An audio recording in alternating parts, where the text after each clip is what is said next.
I'm on the Spey. Listen to this.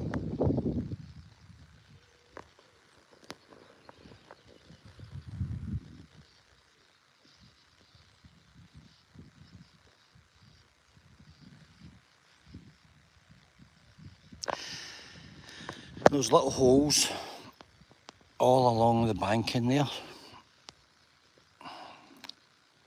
All along. This is you've got sand martins here, flying everywhere. There's 2 kingfishers down here. There's an otter over here, which I'll post a little clip on. Got 2 or 3 little clips of it. There's an otter in the water over there, working that tree line. And this sandbank is just polluted with sand martins. See them everywhere. Sand martins, look at them. They're beautiful little birds. Come from Africa. Right, that's the sand martins. You can see their backs are brown. And then all of these holes here is where they nest every year. They come back to the same holes. That entire cliff face is chock-a-block with them.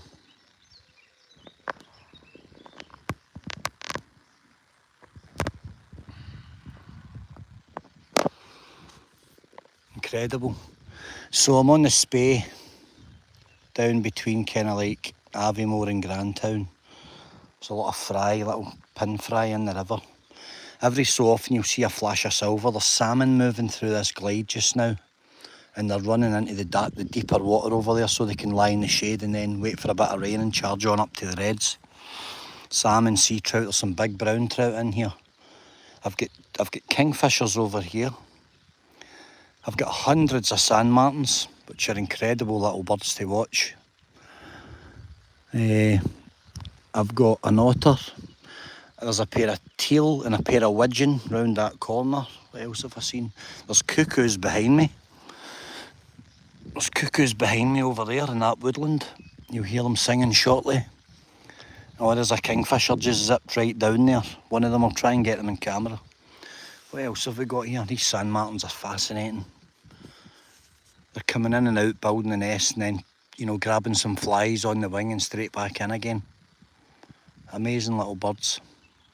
Beautiful. Absolutely beautiful. This is the Spey, guys, so this is one of the finest, well it's the finest salmon river in Scotland. It's probably the finest salmon river in the United Kingdom by quite a wide margin. Beautiful river. Gin clear water, you know, that famous whiskey water. That's phenomenal. Thanks, Mandy. A hobnob and a cuppa, that'll be great. Gaz, Carol, how you doing, bro? All good, guys. So I'm just, I'm watching this. I've been sitting here a while. I've walked miles of the river, unwind. I was in Newcastle last night. And then it's just, oh, is that a salmon? A silver tourist. I can see a little bit of silver there. You get little glimmers of silver. Bandit, this is the life. There's otter tracks everywhere. I'll post a little shot of an otter so you can see it in the water. It was right next to me. It was about 6 feet away at one point before I realised I was there, because I'm like a scarecrow when I stand still. I've spent my life running about wildlife, so this is just a good way to unwind after last night.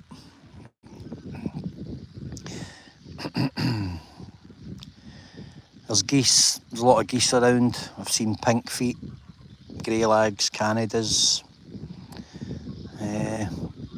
As I say, hundreds of sand martins, which they're all along the cliff face there. All along it, you can see them buzzing around. If I zoom out a little bit. Hi Div, how you doing, mate? That's all sand martin nests all the way along the cliff face, which is great to see. It's a beautiful day. That's, you know, heading over to the Cairngorms, where I kind of find myself. And You get like Rothy Marcus Estate and Nethy Bridge and Abernethy Forest. You've got goshawks in there, sparrowhawks, ospreys at Abernethy. What else have we got here? There's a big craw. Hear the cuckoo? Hear the cuckoo in the distance? Hear it? There we go, the cuckoos are here. Normally this far north it's kind of June time, but you know, we're not far off of June, so the cuckoos are in. Amazing birds, they look like sparrowhawks. It's always great to watch them. They don't like you looking at them, so they're very elusive. They'll not like you get close.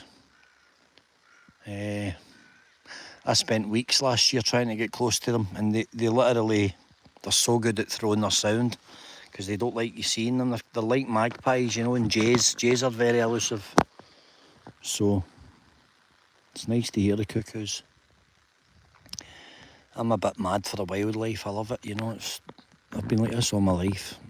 I love it. I love being out in the wild, and I absolutely adore like just the bird watching, you know, fishing, fly fishing. I'll do some videos on that later on. I love my fly fishing. But I can sit and watch running water forever. You can lose yourself in running water because see all your bad feeling and all your issues and all your doubts, you just chuck them in the river. The river takes it away, gone to the sea, out. And those problems never ever come back again because this water never comes back again. Cast it to the water, get rid. That's what I do. And when I leave here today, I'll feel healthy and I'll be recharged, and I don't care what anybody says. I don't care what anybody laughs about or finds, you know, comedy in. This is my medicine. That's my medicine right there. That's the medicine for me. In a world full of hate, guys, you've got to find something that works for you. Works, brings a bit of balance to you. And just sitting watching wildlife, procreating for me is the medicine. And that's that. You can be as savage as you want in this world, but if you don't find an equilibrium and balance it out with something, then it consumes you and you're gone forever. And that's that. So this is what I do. I look at the water, and if you just look at it long enough, you know, you literally, it just takes it away from you, and you forget your troubles. And when you walk in the other direction and they float away out to the sea, they're gone, aren't they? That's it. Dead simple. Works for me. That sound, those birds, that works for me, and the sound of this. And then you turn around and you look at that scenery there. You know, there's nobody else in the world here right now. And that's it. It's all mine.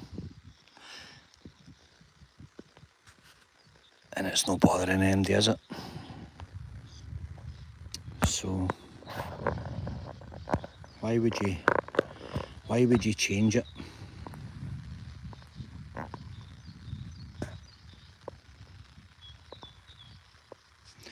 Oh gee, that water is like gin. I've swam in the river, right, and see when you go out and you can see down 6, 7, 8, honestly you see the bottom in 8 and 7, 8 feet of water, and all the reds where the salmon kick up, it's crystal clear. It's like gin.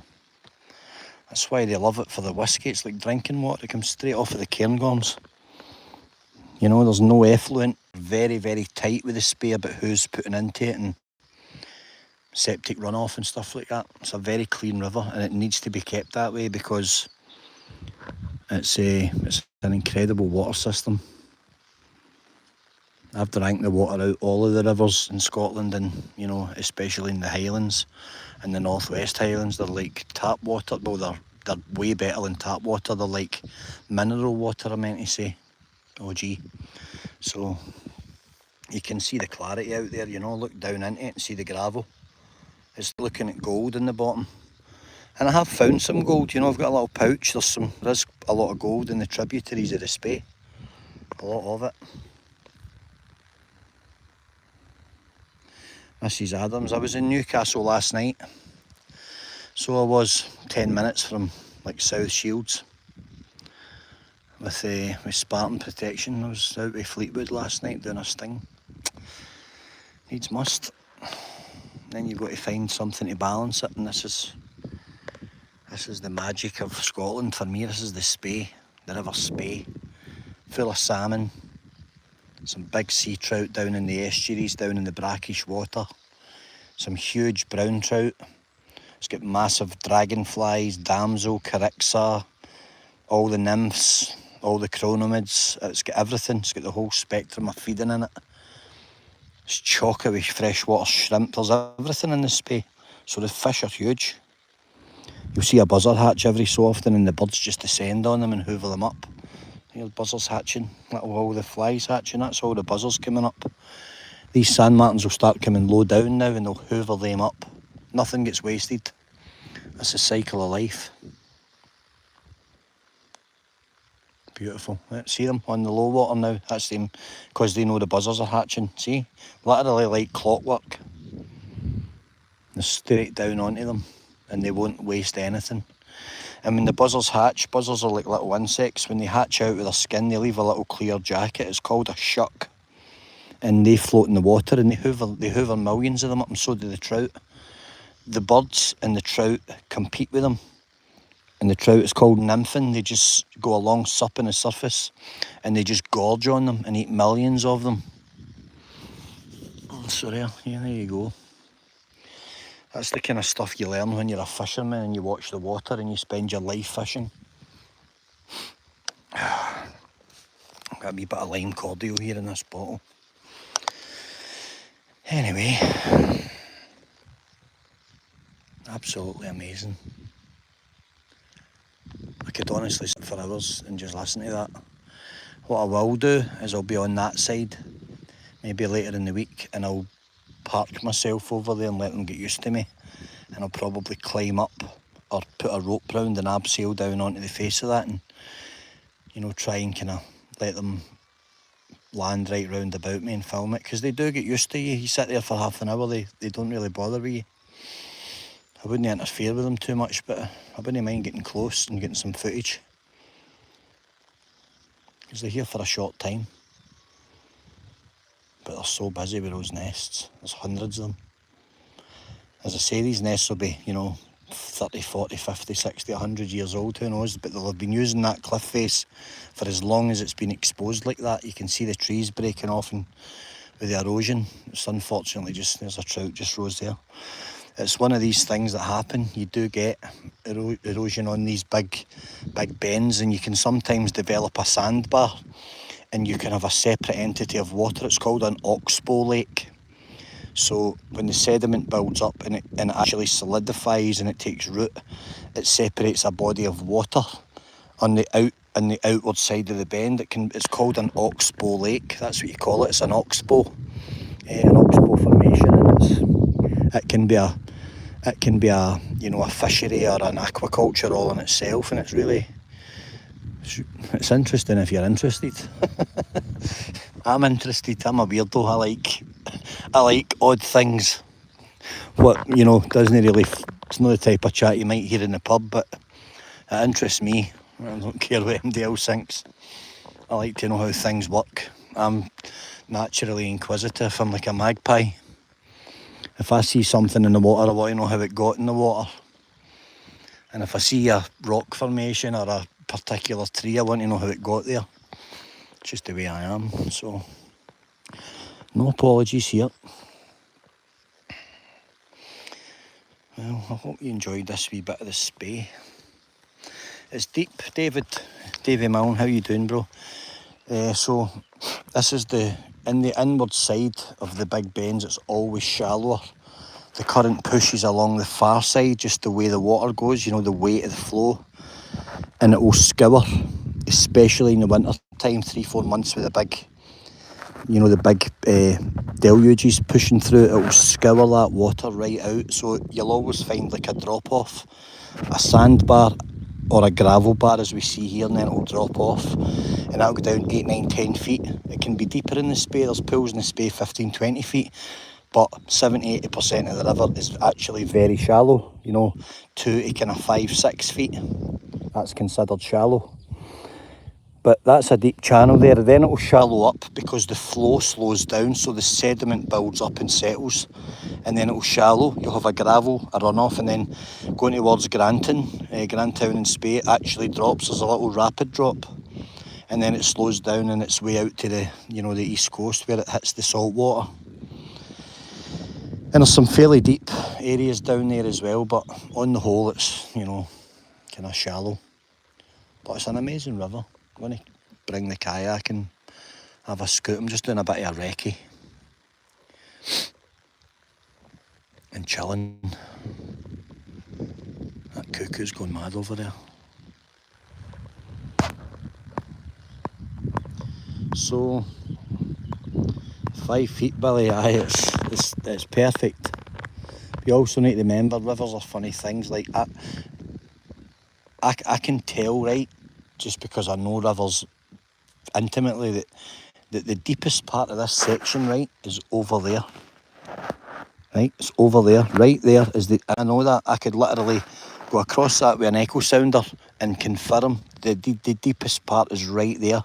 It's called an eddy. There's a big slack and the water's kicking back in itself. That's the deepest part of the river. I just know it is. It's like it becomes second nature. You know, you fish for 30 years in environments like this, you get to know the river. You watch the flow, you watch how the bank's formed, you're looking at colour spectrums, you know, the colour, where the colour changes. I can see the black water, it's over there. I know that that's the deepest part right there. It's quite interesting. And obviously, in that nice easy water, you know, you get a big 3, 4, 5 pound brown trout, or a kind of resident fish that eats the minnows and the fry.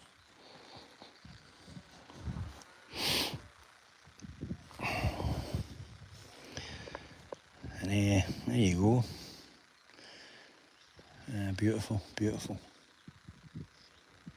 I'll confirm that. I'll take the canoe right down here next day or two, and I know it anyway. I can see where it stops and the flow hangs right there in that spot. You can just tell. Anyway, guys, I hope that everyone's well and healthy and having a good, you know, day. It's Friday, Saturday? It's Friday. I don't know, it's Friday, I think. Have a good weekend and hope you're all healthy.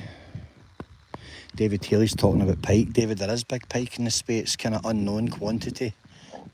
There's some very big pike in the Spey. They get the best of both worlds. They get the migratory sea trout and salmon. They get the eels, the lamprey, you know. There's a good trout moving just over there just now on those flies that are hatching and hitting the water. A good brown trout, there's one here as well. But there's some very big pike in some of the lower reaches of the Spey. So there you go. But I'll keep that secret. Frankie Clark's in Spain. Have a great one, mate. Hope you enjoy yourself. David, I need to order the spray decks for the yaks. That's what I need to do. So I'll use an open top canoe before the yaks. I'll be trout jumping there. I'll no risk it in a river because the Spey's not a joke and I'm not an idiot, so all good, all good. Well, I hope you've enjoyed the wee bit of Scottish scenery. Hope everyone's having a good day and have a great weekend. Stay safe and we will talk probably Sunday time, guys. Okie dokie. Look after yourselves. Thank you.